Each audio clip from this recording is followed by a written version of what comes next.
G'day, I'm Simon and welcome to episode 1 of 7 Wrangling. What I intend to do over this series of YouTube videos is to take you on the journey of building this MK RX5 Lotus 7-esque style car. But we won't just stop with the building, we'll go into more of the detail around what's required to get it registered in Australia, because we have some different rules over here that need to be complied with to get it registered so I can drive it on the road.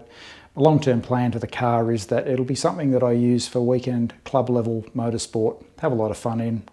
My daughter is also kind of keen to get behind the wheel of this and also be involved in the building process as well.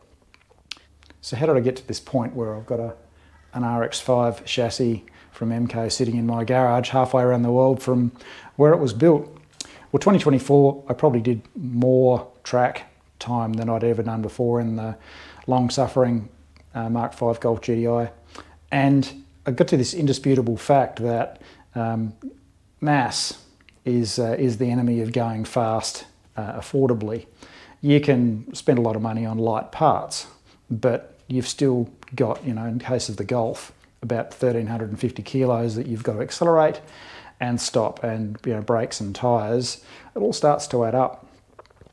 So with looking through some of my brother's books on one of the low-cost designs, I started to get more and more interest in what these type of cars were, and the fact that they did get right back to basics.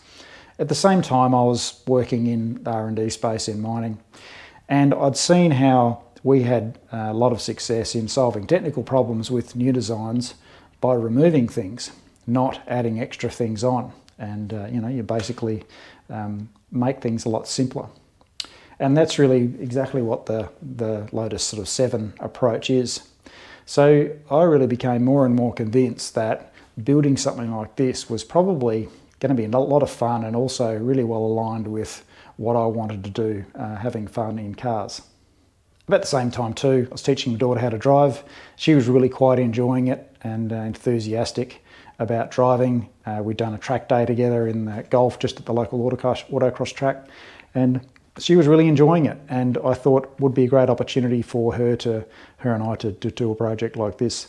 So whilst I'd always wanted to build a kit car, I thought, let's face it, cutting up steel and grinding steel is not my favourite thing to do on a weekend. So the idea of buying a kit rather than building something from scratch like one of the book low-cost style cars, a kit was always far more entertaining to me, especially a kit that had enough versions of it built that a lot of the little niggles and poor fitment and things like that had been sorted out and brackets were already welded on the right place. So I was heading down that path of really looking for a pretty well-designed kit. And at some point I bumped into Sean on one of the MK videos on YouTube, and really disappeared down that MK YouTube video rabbit hole for probably a couple of months. Particularly about the same time they were recording that series they were building an RX5 140. It was about a 7-episode series. And it was brilliant because it took me through start to finish on how you actually put one of these together. And I felt that I was getting quite familiar with their chassis and how it went together. I'd been around MX5s a little bit over the years, but seeing how they used those parts from a car that was already really, really well sorted and applied it to something that was 60% of the weight, I just thought it was a brilliant formula. So I looked a lot more closely at MK as possibly the entry point.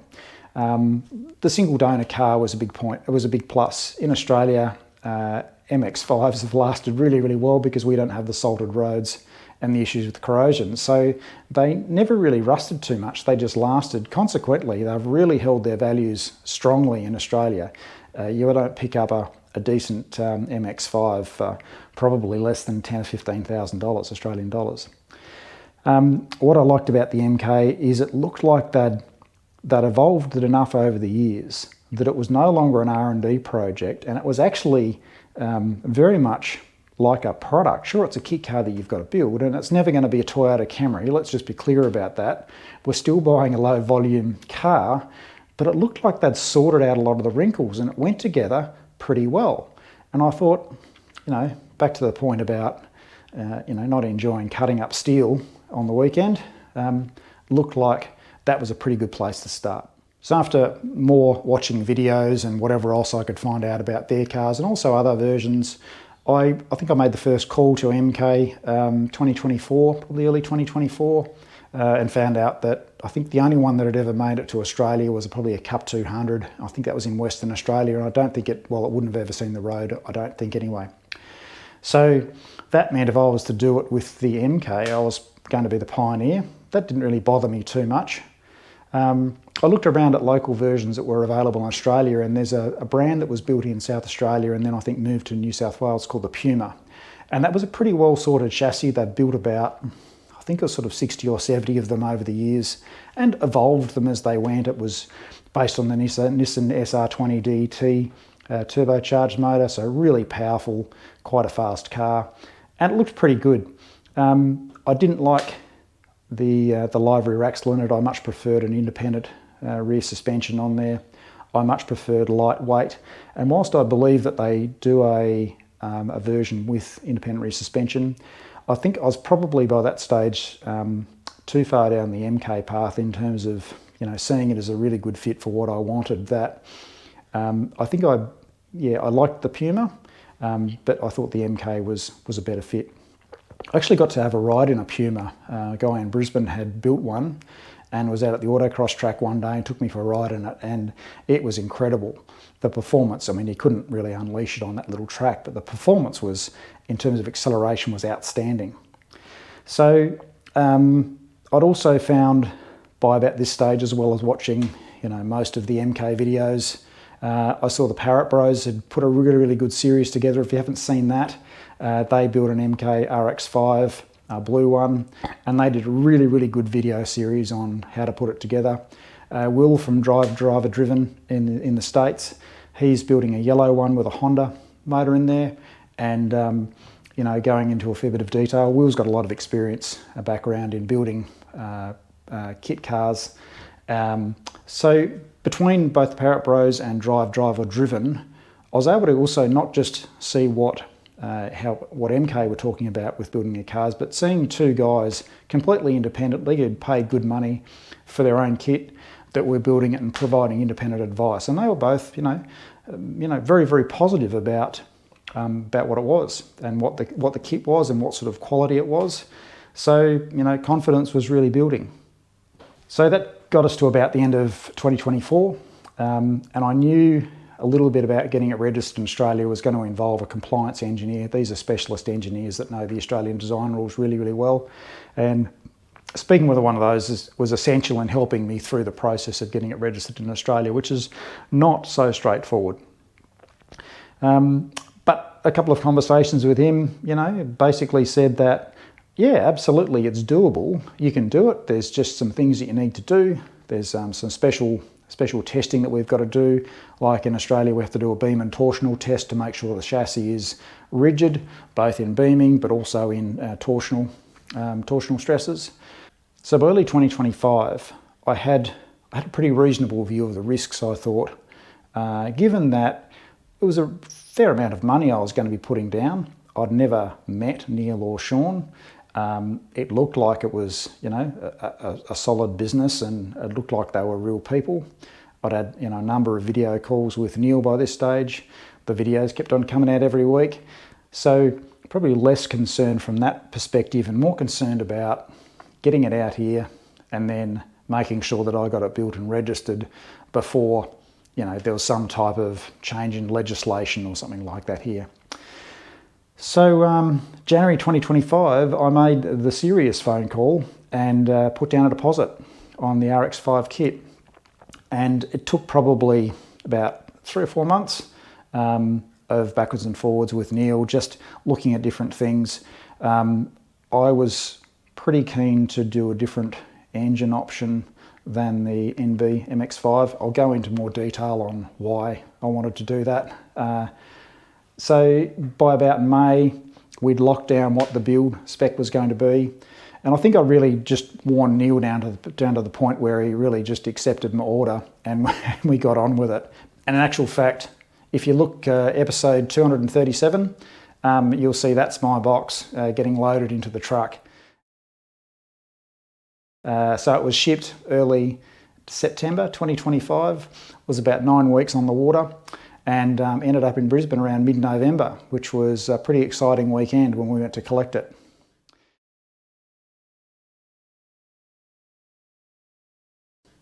So that's as you see it here. Obviously, I've had to make a few changes to it. That's in some other episodes about what I had to do with achieving the beam and torsional tests in terms of rigidity. So really, the car that we're going to be building is a relatively standard MK RX5 in Porsche Golf Blue, as you can see here. I've just always loved that colour. And I went with this style of the MK body kit. I reckon MK does about the best version of these in terms of looks. I think they look brilliant. So it's going to be standard MX5, NB MX5, except where it's not. So I've chosen to use an NC MX5 engine. So that's the Ford Duratec Mazda MZR 2 litre, which are a lovely engine. The gearbox that goes with that, there's a bit of a story around that as well. The wiring loom, the steering column, the switchgear and gauges. And you might ask, why mess with the formula? Well, given that I intend to use this car for motorsport applications, not serious motorsport, but just fun club level motorsport. There's often a class that is under 2 litres. I wanted to get every single cc that I could of that 2 litres. And the 1800 NB engine, you know, there was going to be money required to either bore or stroke that out to 2 litres. So the NC engine came at 2 litres. They're a fantastic engine. I believe they're lighter by about 20 kilos than the NB engine, although I've seen arguments either way. But I know that mine weighs about 135 kilograms on its own because I weighed it. So that's pretty much where we're at. Obviously with the NC engine, you can't just use the engine on its own, and also to register it here in Australia, I have to use the stock ECU for emissions purposes and all of the emissions equipment that came with the car that it was from. So that meant if I'm going to use the ECU, I've also got to use the gauge cluster, which comes with the car, because that's where it stores the security codes. I've also then got to use the key, because that's where the immobiliser on-off is based. And if I'm going to do that, I may as well use the ignition barrel, which means I may as well use the steering column. So the simple choice of picking the NC engine involved these other parts. We'll go into more detail in subsequent episodes about what problems that may or may not bring along with it, and obviously the solutions for that as well. So that probably sums it up for this first episode. The next episode I'll start to go more into detail on what the importation process was, so how I actually got it here to Australia, which, spoiler alert, turned out to actually be pretty straightforward, and more of the Australian specific issues that I've got to comply with and deal with to be able to get it registered here in Queensland. Probably more of interest to people in Australia, but you know, there might be some people in other countries around the world where those types of things also present some problems. So thanks for watching, and join me next time.